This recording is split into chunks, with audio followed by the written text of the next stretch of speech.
వాక్యాన్ని ధ్యానం చేసుకున్నాం. హెబ్రీయులకు రాసిన పత్రిక 3వ అధ్యాయము, హెబ్రీ పత్రిక 3వ అధ్యాయము 3-4 వచనాలు చదువుకున్నాం. ప్రతి ఇల్లును ఎవడైనా ఒకరి చేత కట్టబడును, సమస్తమును కట్టినవాడు దేవుడే.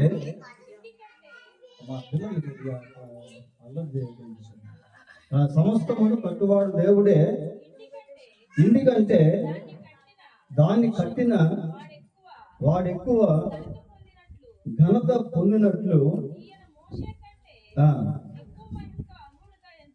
చాలు ఇక్కడ మనం చదువుకున్నటువంటి వాక్య భాగంలో ప్రతి ఇల్లు ఎవరో ఒకరి ద్వారా కట్టబడుతుంది. చూడండి, మనం గృహాల గురించి ఆలోచన చేసినప్పుడు ప్రత్యేకంగా ఈ మోడర్న్ డేస్ లో, నవీన కాలంలో చాలా చక్కటి బిల్డింగ్స్ అనేటువంటివి మనం చూస్తూ ఉన్నాం. మన హైదరాబాద్ లో కోకాపేట అనే ప్రాంతం ఉంది. ఆడికి వెళ్ళి ఆ భవనాలు మనం చూడాలి అంటే ఆ ఆకాశాన్ని చూసినట్టుగా ఉంటుంది. అంత ఎత్తులో ఆ భవన నిర్మాణాలు అనేటువంటివి జరిగాయి. ఇంకా ప్రపంచంలో ఇంకా ఇతర దేశాల్లో కూడా ఈ భవన నిర్మాణాల గురించి మనం ఆలోచన చేసినప్పుడు చాలా ఉన్నతమైనటువంటి స్థితిలో కట్టడాలు అనేటువంటివి మనకు కనిపిస్తాయి. అవన్నీ కూడా మనుషులు కట్టినటువంటివి. అందుకే వాక్యంలో ఏమని చూస్తున్నాము అంటే ప్రతి ఇల్లు ఎవరో ఒకరి ద్వారా కట్టబడుతుంది. అయితే కింద భాగానికి వచ్చేసరికి గ్రంథకర్త ఏమంటున్నాడు అంటే సమస్తమును కట్టినది దేవుడే అంటున్నాడు. It is God who builds everything. సమస్తాన్ని కట్టినటువంటి వాడు దేవుడే అని చెప్పి ఇంకా ఏమంటున్నాడు, ఇంటికంటే దాన్ని కట్టిన వాడు ఎక్కువ ఘనత పొందినట్లు. చాలా చూడండి, చాలా సార్లు మనం గృహాలను చూస్తాం కానీ ఆ గృహాలను కట్టినటువంటి వాళ్ళని చూడం. ఆ గృహాలను చూసినప్పుడు అవి చాలా ఉన్నతమైనటువంటి స్థితిలో, చాలా సౌందర్యవంతంగా, చాలా ప్రసిద్ధిగాంచినటువంటి కట్టడాలుగా మనకు కనిపిస్తాయి. ఆ కట్టిన కట్టడాల వెనక ఉన్నటువంటి బిల్డర్స్ అంటే నిర్మాణకులు. ఫర్ ఎగ్జాంపుల్ తాజ్ మహల్ మనం చూస్తాం, చార్మినార్ మనం చూస్తాం, ఇవి కూడా కట్టడాలే. అయితే వాటి వెనక కట్టినటువంటి వాళ్ళని గురించి ఆలోచన చేసినప్పుడు ఆ కట్టడను బట్టి కట్టినటువంటి వాళ్ళకి ఘనత అనేది కలుగుతుంది. చదువుకున్నటువంటి వాక్య భాగంలో సమస్తము కట్టినటువంటి వాడు దేవుడే అని చూస్తా ఉన్నాం. బైబిల్ గ్రంథాన్ని పరిశీలించినప్పుడు దేవుడు మనకు చాలా మంచి నిర్మాణకుడిగా కనిపిస్తాడు. ఆయన కట్టేటువంటి విధానాలు, కట్టినటువంటి గృహాలు చాలా అద్భుతంగా ఉంటాయి. ఈ రాత్రి 5 గృహాలను గురించి దేవుని వాక్యంలో మనం ధ్యానం చేద్దాం. మొట్టమొదటిగా 121వ కీర్తన, 121వ కీర్తన మొదటి వచనం చదవండి ఎవరైనా. అమ్మ ఒక్క నిమిషము. 127 1. యెహోవా ఇల్లు కట్టించని ఎడల దాని కట్టువారి ప్రయాసము వ్యర్థమే. చాలా సార్లు ఈ గృహ ప్రవేశ సమయంలో ఈ వాక్యాన్ని మనం జ్ఞాపకం చేసుకుంటా ఉంటాం. ఒక రకంగా చెప్పాలి అంటే ఇట్ ఈస్ ఫిజికల్ వే, భౌతిక సంబంధంగా దేవుడు గృహాలను కట్టించేటువంటి వాడుగా ఉన్నాడు.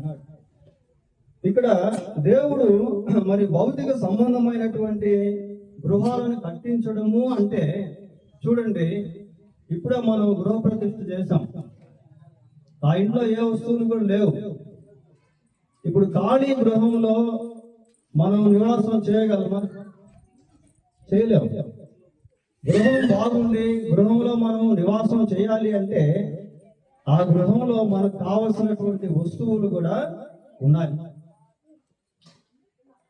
వస్తువు లేకుండా మనం ఆ గృహంలో నివాసం చేయలేం. దీంట్లో మనం గమనించాల్సింది ఏంటి అంటే, దేవుడు గృహాన్ని కట్టించడంలో ఆయన భౌతికంగా మన జీవితంలో సహాయం చేసేటువంటి వాడిగా ఉన్నాడు. కేవలం గృహాన్ని కట్టడం మాత్రమే కాకుండా ఆ గృహంలో మనం నివసించడానికి మనకు కావలసినటువంటి వనరులు, మనకు కావలసినటువంటి ఆహారము, మనకు కావలసినటువంటి వస్త్రాలు, మనకు కావలసినటువంటి వస్తువులు, everything that we need God provides.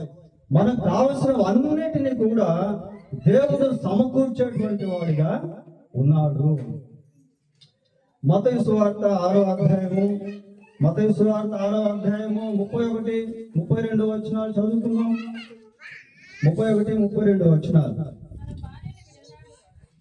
అమ్మా, కాబట్టి ఏమి తిందుమో, ఏమి త్రాగుదుమో, ఏమి ధరించుకుందుమో అని చింతపడకుడి.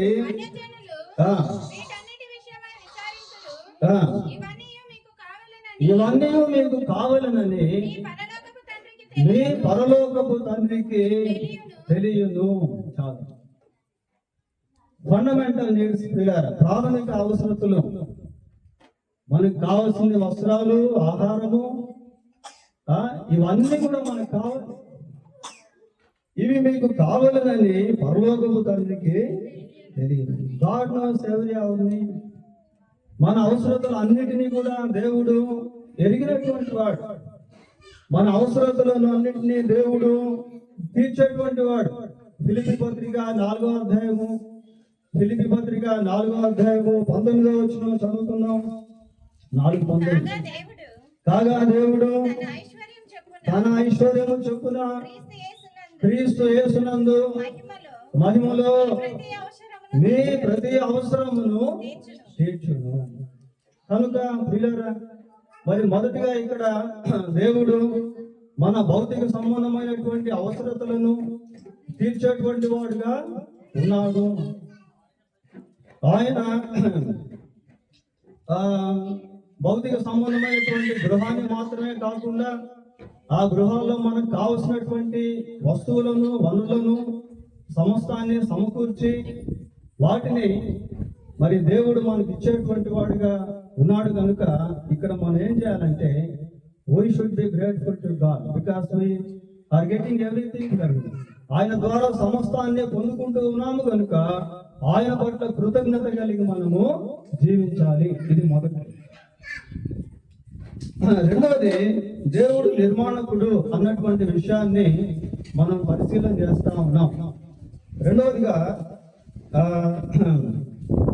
చూడండి, మనం అన్ని బాగా ఉన్నా మన జీవితంలో ఎన్నోసార్లు కష్టాలు, బాధలు, శ్రమలు, వేదనలు ఇలాంటివి మనం అనుభవించేటువంటి వారంగా ఉంటాం. దేవుడు గృహాన్ని కట్టేవాడుగా మాత్రమే కాకుండా ఆయన గాయాన్ని కూడా కట్టేటువంటి వాడుగా బైబిల్లో మనకు కనిపిస్తాడు. చూడండి, కీర్తనలు 147 కీర్తన 3వ వచనం చదవండి. ఉన్నట్టున్న వారిని ఆయన బాగు చేయవాడు, వారి గాయములు కట్టువాడు. ప్రియులారా, యేసుక్రీస్తు ప్రభు ఎలాంటి వాడు అంటే గాయములను కట్టేటువంటి దేవుడు, గుండె చెదిరిన వారిని బాగు చేసేటువంటి దేవుడు. ప్రియులారా, మన జీవితంలో, కుటుంబ జీవితంలో కష్టాలు, శ్రమలు, బాధలు, ఈ లోకం ఎలాంటిది అంటే ఈ లోకంలో ఎన్నో శ్రమలు ఇవన్నీ కూడా కాసుకొని ఉన్నాయి. కొన్నిసార్లు మంచి మంచి భవనాలు ఉండొచ్చేమో కానీ ఆ గృహాల్లో సంతోషం అనేటువంటిది ఉండదు. ఆ గృహంలో వ్యాధులు, బాధలు, భయంకరమైనటువంటి దుష్పరిమాణాలు ఇలాంటివి ఉంటాయి. పిల్లలు, ఇక్కడ దేవుడు ఎలాగున్నాడు అంటే ఆయన గాయములు కట్టేటువంటి వాడుగా ఉన్నాడు. యెషయా 41వ అధ్యాయము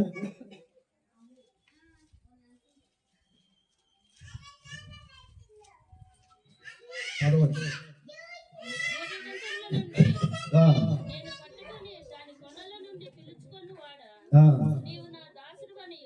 ఆ, నేను నిన్ను ఉపేక్షింపగా ఉమ్, ఏర్పరచుకుంటున్నానియు. ఆ, నేను నీతో చెప్పి ఉన్నాను, ఆ. నీకు తోడై ఉన్నాను. నీకు తోడై ఉన్నాను, భయపడకుము, భయపడకుము, నేను నీ దేవుడినై నేను నీ దేవుడినై ఉన్నాను, దిగులు పడకుము. దిగులు పడకుము, నేను నిన్ను నేను నిన్ను బలపరుతును, నీకు సహాయం చేయవాడు నీకు సహాయము చేయువాడు వాడను నేనే. పిల్లల ఎంత ఆదరణకరమైన మాటలు ఇవి. భయపడొద్దు, నేను నీకు సహాయం చేస్తాను, దిగులు పడొద్దు, నేను నిన్ను బలపరుస్తాను అని దేవుడు అంటా ఉన్నాడు. మరి దేవుడు మన గాయాన్ని కట్టేటువంటి వాడు, బద్దలైపోయినటువంటి హృదయాలను కట్టేటువంటి వాడు, మన మానసిక సంబంధమైనటువంటి రుగ్మతల్లో దేవుడు స్వస్థత ఇచ్చేటువంటి వాడు. భయపడకుము, నేను నీకు సహాయము చేస్తాను. పిల్లల ఈ రోజుల్లో లోకంలో ఎంతో మందికి ధనం ఉంది, ఐశ్వర్యం ఉంది, బంగారం ఉంది, మనిషికి కావాల్సినవి అన్నీ ఉన్నాయి, కానీ సమాధానం అనేది లేదు, శాంతి అనేటువంటిది లేదు, నెమ్మది అనేటువంటిది లేదు. కానీ యేసుక్రీస్తు ప్రభు ఎలాంటి వాడు అంటే ఆయన శాంతినిచ్చేటువంటి దేవుడు. ఆయన అన్నాడు, I give you my peace అన్నాడు, నా శాంతిని మీకు ఇస్తా ఉన్నాను అన్నాడు. ప్రయాసపడి భారం మోసుకొనిచున్న సమస్త జనులారా నా ఎదుగు రండి, నేను మీకు విశ్రాంతిని ఇస్తాను. మీ హృదయమును కలవరపడనియొద్దు, నా యందు విశ్వాసం ఉంచండి అని యేసు ప్రభు సెలవిస్తా ఉన్నాడు. పిల్లరా, అలాగే 146వ కీర్తన 8వ వచనం చదువుతున్నాం. యెహోవా గుడ్డివాని కన్ను తెరవజేయువాడు, ఆ, యెహోవా కృంగిన వారిని లేవనెత్తువాడు, ఆ, యెహోవా నీతిమంతులను ప్రేమించువాడు, యెహోవా పరదేశులను కాపాడువాడు. కృంగిన వారిని లేవనెత్తేటువంటి వాడు. పిల్లరా, ఈ రోజుల్లో ఎంతో మంది కృంగిపోయినటువంటి స్థితిలో ఉన్నారు, నలిగిపోయినటువంటి స్థితిలో ఉన్నారు, దుఃఖంలో ఉన్నారు, బాధతో బాధపడతా ఉన్నారు. ఎవరికి చెప్పుకోలేనటువంటి సమస్యలతో మనుషులు జీవిస్తా ఉన్నారు. అయితే దేవుడు ఎలాంటి వాడు అంటే గాయమును కట్టేటువంటి వాడు అన్న సత్యాన్ని ఇక్కడ మనం జ్ఞాపకం చేసుకుంటా ఉన్నాం. పోతే మూడవదిగా దేవుడు ఎలాంటి వాడు అంటే ఆయన కుటుంబాన్ని కట్టేటువంటి వాడు. కుటుంబాన్ని కట్టేటువంటి వాడు. ఈ రోజుల్లో కుటుంబ వ్యవస్థ ఎలాగుంది? చిన్నాభిన్నం అయిపోతా ఉంది. భార్య భర్తల మధ్య సమాధానం లేదు. భర్త ఒక పక్క, భార్య ఒక పక్క, విడాకులు తీసుకోవడం, పోలీస్ స్టేషన్లు, కోర్టు కేసులు, సమాధానం లేనటువంటి స్థితి.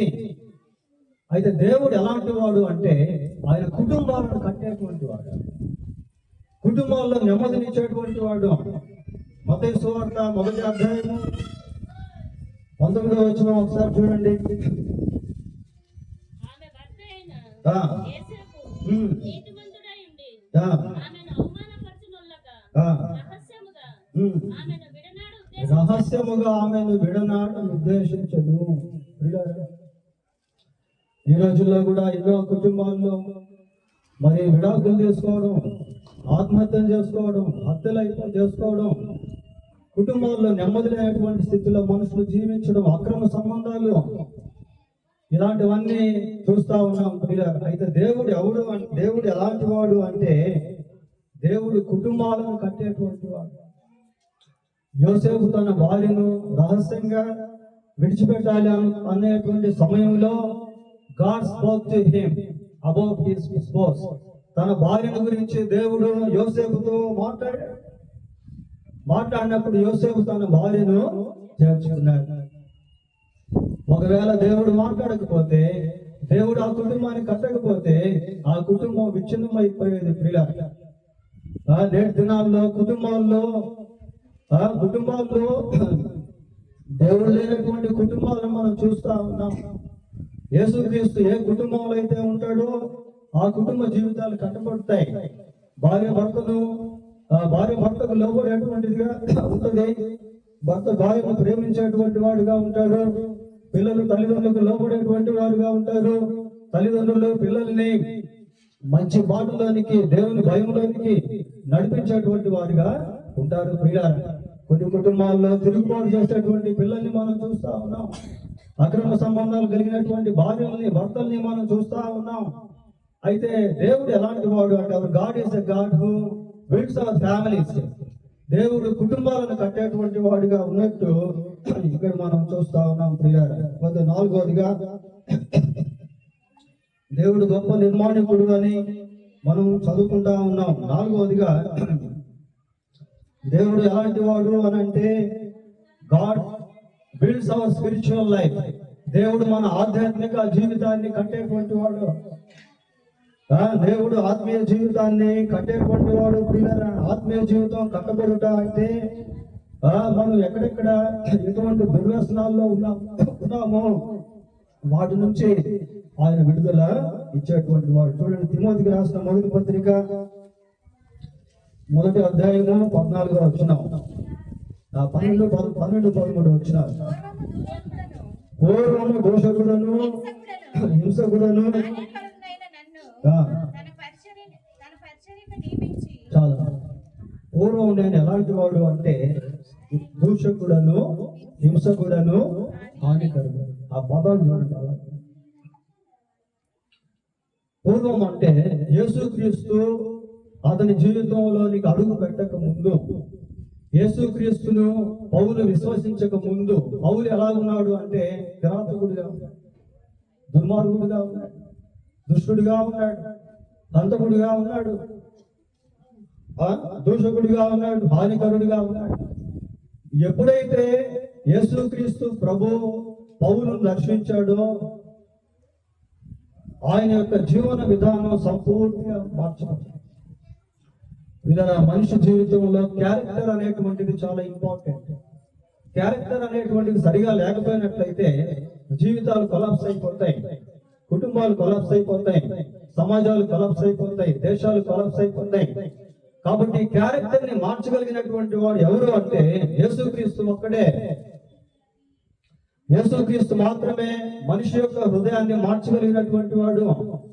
యేసుక్రీస్తు మాత్రమే మనిషి యొక్క హృదయాన్ని, మనిషి యొక్క ప్రవర్తనను, మనిషి యొక్క జీవితాన్ని మార్చగలిగినటువంటి వాడు. ప్రియులారా, ఇక్కడ పౌలును గురించి మనం ఆలోచన చేసినప్పుడు ఎంతో దుర్మార్గంలో బ్రతుకుతున్నటువంటి వ్యక్తి, కక్షలు కార్పణ్యాలు కలిగినటువంటి వ్యక్తి, ఆ పౌలును దేవుడు మార్చగలిగాడు. ఈ రోజుల్లో కూడా ఎంతో మంది దొంగలు, వ్యభిచారులు, నరహంతకులు, మాంత్రికులు, విగ్రహారాధికులు, నక్సలైట్లు, మావోయిస్టులు యేసు ప్రభువును నమ్ముకుంటా ఉన్నారు. నమ్ముకుని వారి జీవితాలు మార్చబడి చక్కగా కుటుంబాలను కట్టుకుంటా ఉన్నారు. Spiritual life is the foundation of physical life. భౌతిక జీవితానికి పునాది ఏంటి అంటే ఆత్మీయ జీవితం. ఆత్మీయ జీవితం ప్రియులారా, ఈ ఆత్మీయ జీవితాన్ని కట్టేది ఎవరు అంటే యేసుక్రీస్తు ప్రభువే. ఆయనే మనిషి యొక్క హృదయాన్ని మార్చగలిగినటువంటి వాడు. ఆయనే మనిషి యొక్క జీవితాన్ని మార్చగలిగినటువంటి వాడు. ఆయనే మనిషి యొక్క ప్రవర్తన మార్చగలిగినటువంటి వాడు. పౌలేమంటున్నాడు ఇక్కడ, పూర్వం నేను దోషకుడను, హింసకుడను, హానికరుడను, నెక్స్ట్ నన్ను తన పరిచర్యకు నియమించి. చూడండి ఇప్పుడు ఎటువంటి ట్రాన్స్ఫర్మేషన్ ఇక్కడ చూస్తా ఉన్నాం. కాబట్టి ప్రియులారా, ఒకవేళ గృహాలు చక్కగా కట్టబడినప్పటికీ, గృహాల్లో వస్తువులు చక్కగా ఉన్నప్పటికీ, కుటుంబాల్లో ఈ స్పిరిచువాలిటీ అనేది లేకపోయినట్లయితే కుటుంబాలు చిన్నాభిన్నం అయిపోతాయి. మనిషి యొక్క జీవితం భగ్నావస్థకి దారి తీస్తుంది. బైబిల్లో మనం గమనించినట్లయితే ఎంతో మందిని మనం చూస్తాం. ప్రియులారా, కయీను తన తమ్ముడైన హేబేల్ని చంపేస్తాడు. ఎందుకు అంటే అసూయ చేత. ఇంకా for the result of jealousy, for the result of envy, అసూయ చేత తమ్ముడే చంపేస్తాడు. రక్త సంబంధికుల మధ్య ప్రేమ లేదు. ప్రియులారా, ఈ ప్రేమ, సంతోషము, సమాధానము, దీర్ఘశాంతము, దయాళత్వము, మంచితనము, విశ్వాసము, ఇవన్నీ కూడా ఏంటి అంటే they are called the spiritual characters. ఆత్మ సంబంధమైనటువంటి గుణలక్షణాలని.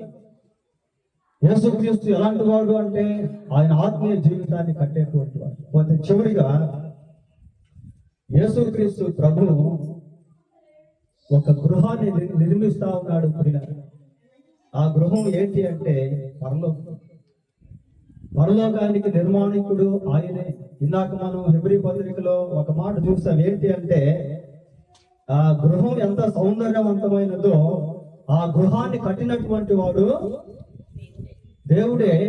ఆయన ఎలాంటి వాడంటే చాలా గొప్పవాడు.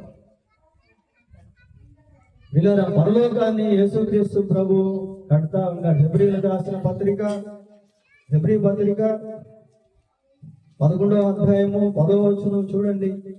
11 ఏలైనగా దేవుడు దేనికి శిల్పియు దేవుడు దేనికి శిల్పియు నిర్మాణకుడునై ఉన్నాడు. ఎవరట?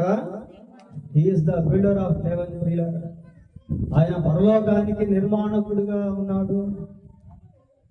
పరలోక రాజ్యమును గురించి ఆలోచన చేసినప్పుడు ఇట్ ఈస్ మ్యాచ్లెస్ కింగ్డమ్. అది సాటి లేనటువంటి రాజ్యము. పరలోక రాజ్యము ఎంతో సౌందర్యవంతమైనది. దాని గురించినటువంటి వర్ణన ప్రకటన 21వ అధ్యాయంలో మనకు కనబడుతుంది. ప్రియుల, అక్కడ ఉన్నటువంటి వీధులు ఎలాగుంటాయి, అక్కడ ఉన్నటువంటి ప్రాకారాలు ఎలాగుంటాయి, అది ఏ పునాదులతో కట్టబడుతుందో అవన్నీ ప్రకటన గ్రంథం 21వ అధ్యాయంలో. అక్కడ చీకటి లేదు. దేవుని యొక్క మహిమ ఎప్పుడూ ప్రకాశిస్తూ ఉంటుంది. అక్కడ రాత్రి ఉండదు. అక్కడ సూర్య చంద్ర నక్షత్రాలతో పని లేదు. అది తేజోవాసుల నివాస స్థలము. కోటాను కోట్ల దేవదూతులు ఆ రాజ్యంలో సంచరిస్తూ ఉంటారు. రాత్రి మగళ్ళు దేవుడు ఆరాధించబడుతూ ఉంటాడు. అక్కడ కష్టమైన, బాధైన, శ్రమైన, వేదనైన, దుఃఖమైన, మరణమైన లేనటువంటి రాజ్యము, రమ్యమైన రాజ్యము అదే పరలోక రాజ్యం. ఆ పరలోకపు రాజ్యాన్ని యేసుక్రీస్తు ప్రభువు కడతాడు. ఆ రాజ్యంలోనికి మనం అందరం రావాలని ఆయన ఆహ్వానిస్తాం. ఆ రాజ్యంలోనికి మనిషి ప్రవేశించాలి అంటే యేసుక్రీస్తు ప్రభు ఈ భూమి మీదకి రావాలి. ఎందుకంటే పాపం చేసినటువంటి వ్యక్తి ఆ రాజ్యంలోనికి ప్రవేశించలేరు. మరణం తర్వాత మరొక జీవితం అనేది ఉన్నది. ప్రియులారా, మనిషి పాపం చేశాడు, చేసినటువంటి పాపమును బట్టి మరణం తర్వాత అతనిలో ఉన్నటువంటి ఆత్మ నిత్య నరకానికి వెళ్ళిపోతుంది. నరకము అనేటువంటిది అగ్నిగుండము. అక్కడ అగ్ని ఆరుదు, ఆత్మ చావు. చావులేనటువంటి ఆత్మ యుగ యుగాలు ఆ నిత్య నరకాగ్నిలో బాధ అనుభవిస్తూ ఉంటది, వేదన అనుభవిస్తూ ఉంటది. అక్కడ ఏడుపు, పళ్ళు కొరుకుతా అనేటువంటి ఉంటాయి. ఇవన్నీ నా సొంత మాటలు కాదు, బైబిల్లో రాయబడినటువంటి విషయాలు ఇవి. ఆ భయంకరమైనటువంటి నిత్య నరకాగ్ని రక్షించేదానికి యేసుక్రీస్తు ప్రభు ఈ లోకానికి వచ్చి ఆయన కన్య గర్భమందు జన్మించి లోకంలో పరిశుద్ధుడిగా జీవించి సమస్త మానవ పాప క్షమాపణ కొరకు సిలువలో ఆయన తన రక్తాన్ని చిందించి మరణించాడు. సమాధి చేయబడి సజీవుడై 3వ రోజు తిరిగి లేచాడు. ఎవరైతే యేసుక్రీస్తునందు విశ్వాసం ఉంచుతారో వాళ్ళందరూ కూడా దేవుని రాజ్యానికి వెళ్తారు. వాళ్ళందరూ కూడా నరకాన్ని తప్పించుకుంటారు. ఈ లోకంలో మనం ఎంతకాలం జీవించినా ఇది అశాశ్వతమైనటువంటి లోకం. భూమియు దాని మీద ఉన్న సమస్త కృత్యములను కాలిపోవును, పంచభూతములు వికటమైన వేండ్రముతో లయమైపోవును అని వాక్యంలో రాయబడి ఉంది. కాబట్టి we must prepare ourselves for the final destination. మనము ఆ యొక్క అంతిమ గమ్యాన్ని కొరకు మనల్ని మనం సిద్ధపరచుకోవాలి. ఎవరైతే యేసు ప్రభువునందు విశ్వాసం ఉంచుతారో వారు తప్పకుండా పాప క్షమాపణ పొందుతారు. ఎవరైతే యేసు ప్రభువునందు విశ్వాసం ఉంచుతారో వారు ఆ నిత్య నరకమును తప్పించుకుంటారు. ఎవరైతే యేసు ప్రభువునందు విశ్వాసం ఉంచుతారో వారు పరలోక రాజ్యంలో ప్రవేశిస్తారు. కాబట్టి పరదేశులము, యాత్రికులకు, భూమి మీద స్థిర నివాసం లేనటువంటి వాళ్ళు అయితే మనకంటూ ఒక నిరీక్షణ అనేది ఉంది. ఏ రోజు చనిపోయినా క్రీస్తునందు విశ్వాసం నుంచి చనిపోతే మనం దేవుని రాజ్యంలోనికి అడుగు పెడతాం. కాబట్టి దేవుడు నిర్మాణకుడుగా 5 విషయాలు ఈ రాత్రి మనం ధ్యానం చేస్తున్నాం. దేవుడు తన వాక్యాన్ని దీవించుగాక ప్రార్థన చేసుకున్నాం. మన మధ్య పాస్టర్ షేర్ గారు ఉన్నారు, వారు ప్రార్థన చేస్తారు.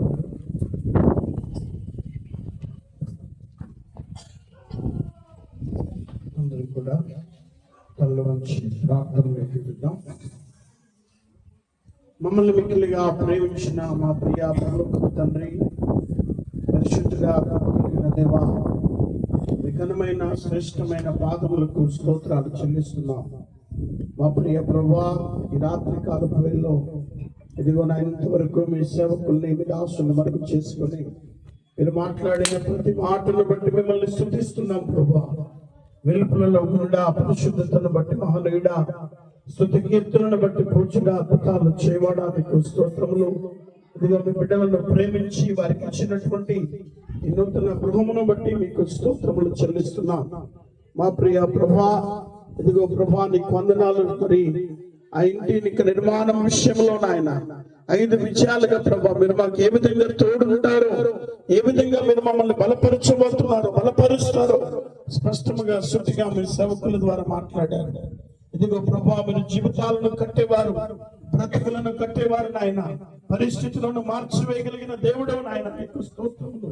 మా స్థితిగతులను మార్చగలిగిన దేవుడు మీకు స్తోత్రాలు చెల్లిస్తున్నాం తండ్రి. నీకు వందనాలు స్తుతులు చెల్లిస్తున్నాం తండ్రి. ఇదిగో ప్రభా మరి నాయన యోగు భక్తుల చుట్టూ అయ్యా తన కుటుంబం చుట్టూ ఆయన ఇంటి చుట్టూ మీరు కంచె వేసినట్టుగా ఈ గృహంలో ఉండబోతున్న బిడ్డల చుట్టూ మీ కాపుదల ఉండును గాక. అయ్యా మీ భద్రత వారితో ఉండును గాక ప్రార్థిస్తున్నాం. ఈ గృహంలో ప్రభా తండ్రి ఇదిగో ప్రభా లోపలికి వచ్చినప్పుడు బయటికి వెళ్ళినప్పుడు నాయన మీ బిడ్డలు ఆశీర్వదించబడదురు గాక. దీవెనకరమైన గృహముగా ఈ ఇల్లు ఉండనుగా అక్కడ ప్రార్థన చేస్తున్నాం తండ్రి. నీకు స్తోత్రాలు వందనాలు చెల్లిస్తున్నాం. అనేకులకు ఆతిథ్యం ఇచ్చే ఇల్లుగా, దీవెనకరమైన గృహముగా, ఆశీర్వాదకరమైనటువంటి ఇల్లుగా నాయన ఇంటిని మీరు మా ప్రభా దీవించమని ప్రార్థిస్తున్నాం. రాత్రి ఎంతమంది అయితే సేవకుల ద్వారా అయ్యా మీరు మాట్లాడిన మాటలు విన్నారో మనందరినీ కూడా మీరు దర్శించండి. అవును ప్రభా ఇదిగో భూమి మీద ఉన్నటువంటి గుడారం శుద్ధమైపోతుంది, కానీ నా కొరకు మనం సిద్ధపరచిపోతున్నటువంటి ఆ యొక్క నివాసం ఎప్పటికీ కూడా శాశ్వతమైనది. అనేక నివాసంలో నేను ప్రవేశిస్తున్నాను.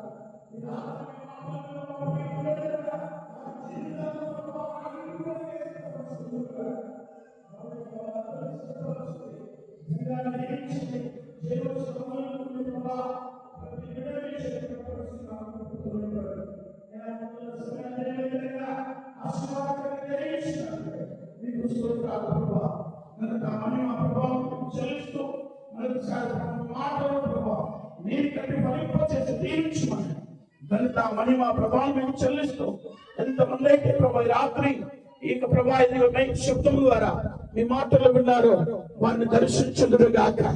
వారి జీవితాలకు ఆలోచనను మీరు రేపుదురుగాక. పరిశుద్ధాత్మ కృప చూపండి, సహాయం చేయండి. మమ్మల్ని అందరినీ మీ చేతులకు అప్పగించుకుంటూ భయం పొందమని క్రీస్తు ప్రభు ద్వారా ప్రార్థించి వేడుకుంటున్నాం పరమ తండ్రి. ఆమేన్. ఈ సమయంలో సాక్ష్యం విందాం. మన మధ్య లలిత సాక్ష్యం